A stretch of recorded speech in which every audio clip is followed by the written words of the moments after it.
The Fly Creek Cider Mill is back to pressing fresh apple cider, but they do it the old-fashioned way. Here's News Channel 2's Kirk Tupai. This Boomer and Bosch cider press has been squeezing fresh apples at the Fly Creek Cider Mill for 130 years. Most presses use an oil hydraulic system, but here they use a hydraulic water press.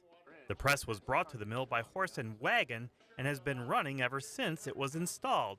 But why use such outdated equipment? This is probably the most inefficient press in America just because we're making cider with equipment that's 130 years old. But it's really the heart of what we do here. Vice President Bill Michaels explains how the system works. Once we turn the turbine on, you'll see this, the power is transferred over here to our pump, which then creates water pressure on the press. The process takes about 20 minutes to make 100 gallons, and then it's all, as you can see, labor intensive.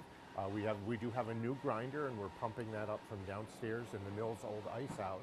It goes through our grinder and then it's pumped up here through a progressive cavity feed pump. Bill tells us the simplicity of the machinery is really the key to its longevity. The process that they just finished is called laying up a cheese. In a full cheese, there's 10 layers, and it takes about 32 bushels to make all 10. And this will produce about 100 gallons of cider for us. It may not be the quickest way to produce cider or the most efficient, but what it lacks in productivity, it makes up for in love. I've been pressing since I was about 10, 12 years old, and so this is probably my 40th year making cider the old-fashioned way, and my mom just told me yesterday, last weekend, cider was great. The Fly Creek Cider Mill is in the upstate hamlet of Fly Creek, just minutes from Cooperstown.